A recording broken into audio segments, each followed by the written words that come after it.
ভারতের উত্তর পূর্ব রাজ্যের ভ্রমণের কিছু মুহূর্ত মেঘালয়ের অপরূপ সৌন্দর্য, সাথে ডাউকির সেই পাথরের পাশ দিয়ে জলরাশি বয়ে যাওয়ার সে এক অপরূপ দৃশ্য, যা শুধু মনোমুগ্ধকর নয়, সাথে আমাদেরকেও হারিয়ে দেয় অন্য জগতে।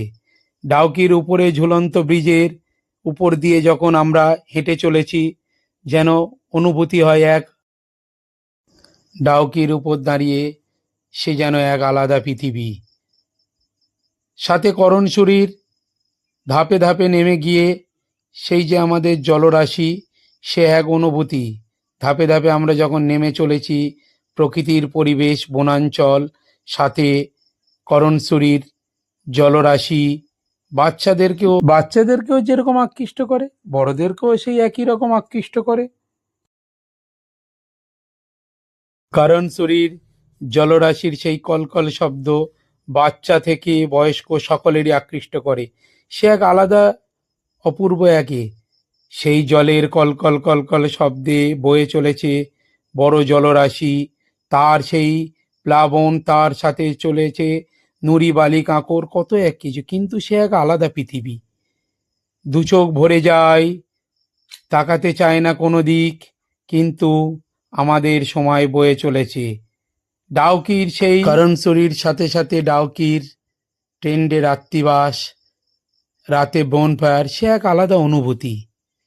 রাত্রিবাসের পর আমরা সকালে যখন উঠে ডাউকির জলরাশির সাথে পরিবেশের সে এক অপূর্ব মেলবন্ধন খুঁজে পাই, মনকেও আটকে রাখতে পারি না। সাথে ডাউকির ওপর বোটিং করা এবং কয়েকদিনের বৃষ্টিতে ডাউকির জলরাশি হয়ে উঠেছে, ডাউকির বৃষ্টিতে তার জলরাশি হয়ে উঠেছে কাদায় পূর্ণ। সাথে সাথে তার চারিদিক মনোমুগ্ধকর পরিবেশ, আমরা আর আটকে থাকতে পারি না। আমরা এখন চলেছি বন্দে ভারত এক্সপ্রেস স্লিপার ক্লাসের সাথে আমরা যাত্রা শুরু করেছি 25শে মার্চ 2026। বন্দে ভারতে আমরা ওঠার সাথে সাথে বন্দে ভারত স্লিপারে ওঠার সাথে সাথে আমরা আমাদের সিটটা খুঁজে নিলাম। সিটটা খুঁজে নিয়ে বসার সাথে সাথেই দেখলাম পে অ্যান্ড ইট সার্ভিসের চলে এলো।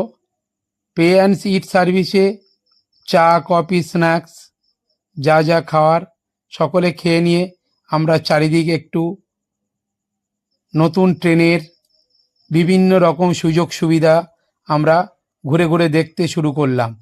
পে অ্যান্ড ইট সার্ভিসের দাদারা খুবই ব্যবহার ভালো। সাথে সাথে ট্রেন আমাদের চালু হয়ে গেছে, আমরা চারিদিকে সকলে একটু ঘুরে দেখছি ট্রেনের নতুনত্ব কী আছে। ট্রেনের নতুনত্বগুলো খোঁজার সন্ধানে আমরা এখন বেরিয়ে পড়েছি। ট্রেনে যেটা সবচেয়ে বেশি আমাদের চোখে পড়ল, ট্রেনের যে দরজা আছে সেন্সার সিস্টেম। বাচ্চারা নয়, বড়রাও খুব ভালোভাবে ট্রেনটাকে চারিদিকভাবে উপলব্ধি করছে।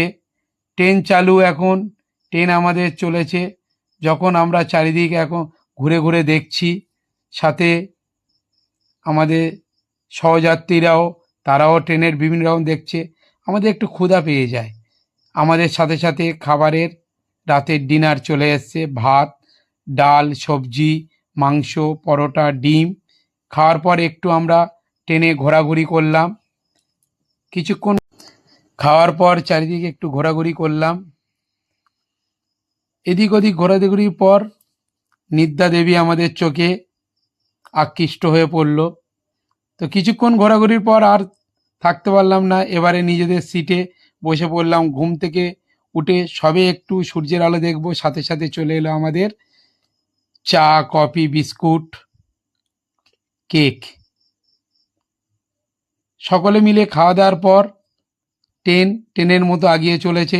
আমরাও চা কফি খাওয়ার সাথে সাথে ট্রেনের বাইরের দৃশ্য উপভোগ করতে থাকলাম। সে এক অপরূপ দৃশ্য,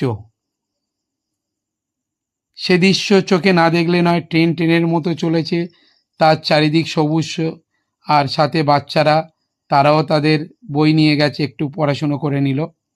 এইবারে তারা তাদের বদমাশিটা শুরু করেছে। ট্রেনের নতুনত্ব কি আবার তারা দেখতে শুরু করে দিয়েছে। ট্রেনের নতুনত্ব বৈশিষ্ট্যের সাথে দেখতে দেখতে তাদের সময় কেটে চলেছে। আমরাও তাদের সাথে ব্যস্ত, চারিদিক প্রকৃতির অপরূপ দৃশ্য দেখতে দেখতে। যখন ট্রেন ব্রিজের ওপর দিয়ে যাচ্ছে, তার সেই নিচে জলরাশি দেখতে দেখতে কখন সময় কেটে চলেছে আমাদের অজান্তে আমরা নিজেরাই বুঝতে পারছি না। বাচ্চারা তারা তাদের সেই ব্যস্ততার মধ্যে দিয়ে তারা ট্রেনের নতুনত্ব কী আছে দেখতে ব্যস্ত। তারা সেন্সার দরজাটা খুবই তাদের চোখে লেগেছে। সাথে সাথে আমাদের সহযাত্রী আমার মেয়ে, সে এখন তার মায়ের সাথে খেলা করতে ব্যস্ত। এইভাবে চলতে চলতে আমরা এক সময় ঠিক পরের দিন এইভাবে সময় কাটাতে কাটাতে আমরা আমাদের গন্তব্য স্টেশন কামাখ্যায় পৌঁছে গেছি। আগে থেকেই আমাদের জন্য অপেক্ষা করছিল স্টেশনে আমাদের অভিজ্ঞতা। সেন্সার গেট খুলে সাথে সাথে অভিজ্ঞতা ঠিক আমাদের কম্পার্টমেন্টের সামনে এসে আমাদেরকে রিসিভ করলো। দাদার সাথে আমরা এবার নেক্সট গন্তব্য দাদার বাড়িতে চলেছি। এইভাবে আমাদের শুরু ভারতের উত্তর পূর্ব রাজ্য ভ্রমণ আসাম। এখন আমরা কামাখ্যা স্টেশনে নেমেছি। এই পর্যন্ত এখন পার্ট 1।